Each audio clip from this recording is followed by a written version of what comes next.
युवा मामले और खेल मंत्रालय ने उत्तर प्रदेश के वाराणसी में विकसित भारत के लिए नशामुक्त युवा विषय पर युवा आध्यात्मिक शिखर सम्मेलन का किया शुभारंभ। इस शिखर सम्मेलन में देश भर के 122 आध्यात्मिक और सामाजिक सांस्कृतिक संगठनों के 600 से अधिक युवा प्रतिभागियों ने हिस्सा लिया।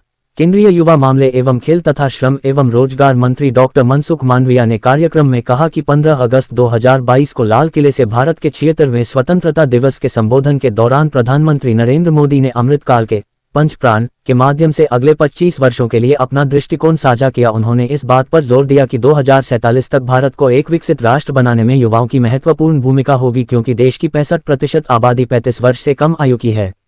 डॉक्टर मांडविया ने इस लक्ष्य को प्राप्त करने के लिए भारत को नशा मुक्त बनाने के महत्व पर बल दिया। उन्होंने कहा कि हमारी युवा पीढ़ी को न केवल लाभार्थी के रूप में देखा जाना चाहिए, बल्कि राष्ट्र के भविष्य को आकार देने वाले परिवर्तनकर्ता के रूप में भी देखा जाना चाहिए। मादक द्रव्यों का सेवन आज युवाओं के सामने सबसे बड़े खतरों में से एक है। नशा उन्हें जीवन के एक महत्वपूर्ण मोड़ पर अपनी चपेट में ले रहा है और ये राष्ट्रीय प्रगति के लिए एक गंभीर चुनौती है। उन्होंने कहा कि 2047 तक भारत को विकसित बनाने के लिए हमें अपने युवाओं को नशीले पदार्थों, मोबाइल फोन और रीलों से दूर रखना होगा। केंद्रीय मंत्री ने धार्मिक और सामाजिक क्षेत्र से जुड़े नेताओं से युवाओं में नशे की लत से दूर रहने के बारे में जागरूकता फैलाने के लिए अपने मंचों का उपयोग करने का आग्रह किया। उन्होंने कहा कि एक शिविर या सीमित प्रयास पर्याप्त नहीं है, हमें एक जन आंदोलन की आवश्यकता है, जहां प्रत्येक नागरिक कम से कम 5 अन्य लोगों को नशा विरोधी अभियान में शामिल होने के लिए प्रेरित करने का संकल्प ले। डॉक्टर मांडविया ने कहा कि 2 दिवसीय शिखर सम्मेलन मूल्यवान चर्चाओं और सार्थक परिणामों की ओर ले जाएगा। शिखर सम्मेलन 20 जुलाई को काशी घोषणा के विमोचन के साथ समाप्त होगा, जो युवाओं और आध्यात्मिक नेताओं के सामूहिक दृष्टिकोण और प्रतिबद्धता को दर्शाने वाला एक दस्तावेज है। ये दस्तावेज नशा मुक्त भारत के निर्माण के लिए एक विस्तृत कार्य योजना प्रस्तुत करेगा और नीति निर्माताओं, नागरिक समाज संगठनों, नशा मुक्ति और पुनर्वास के क्षेत्र में काम करने वाले युवा नेटवर्क के लिए एक मार्गदर्शक चार्टर के रूप में कार्य करेगा। शिखर सम्मेलन में प्रमुख क्षेत्रों पर केंद्रित 4 विषयगत सत्र होंगे। नशे की लत को समझना और युवाओं पर इसका प्रभाव, नशीली दवाओं की तस्करी के नेटवर्क और वाणिज्यिक हितों को तोड़ना, प्रभावी अभियान और पहुंच संबंधी रणनीतियों को डिजाइन करना और 2047 तक नशामुक्त भारत के प्रति दीर्घकालिक प्रतिबद्धता का निर्माण करना। ये सत्र विशेषज्ञ वार्ता, निर्देशित पैनल चर्चाओं और संवादमूलक प्लेटफार्मों के माध्यम से आयोजित किए जा रहे हैं, जिससे ये सुनिश्चित होता है कि प्रत्येक प्रतिनिधि एक व्यापक राष्ट्रीय रणनीति को आकार देने में सक्रिय रूप से योगदान दे।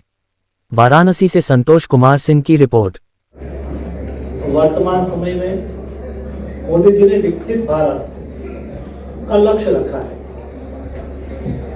और विकसित भारत के लक्ष्य को अचीव करने के लिए 15 साल का हमारा अमृतकाल है। देश की 65% पॉपुलेशन बिलो 35 है। देश में 28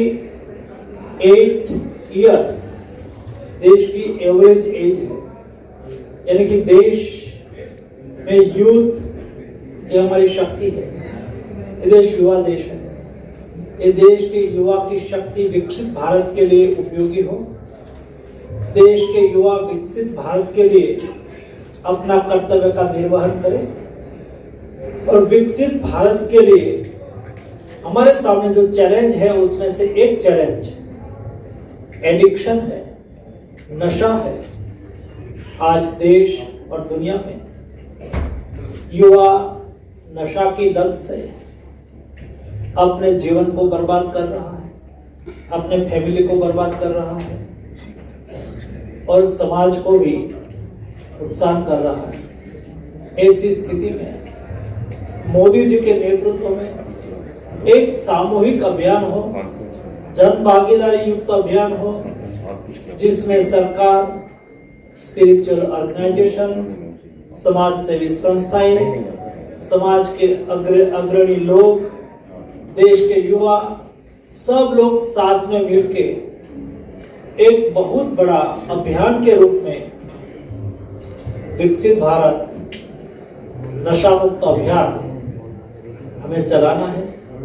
उसका रोड मैप तय करने के लिए ये 3 दिन की कॉन्फ्रेंस है। उसमें 4 प्रेजेंटेशन रखा जाएगा। एक प्रेजेंटेशन जिसमें देश में और दुनिया में किस किस टाइप का नशा युवा करता है, किस तरह से नशा करने वाले लोगों की संख्या बढ़ रही है, नशा से कैसे नुकसान होता है उस पर विस्तृत प्रेजेंटेशन करा जाएगा, उसमें सभी का इनपुट्स लिया जाएगा।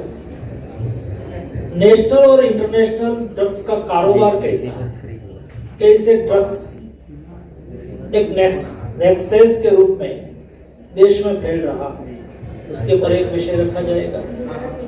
और तीसरा, उसके सामने अभियान का स्वरूप कैसा होगा, और अंत में एक रोड मैप तय करा जाएगा।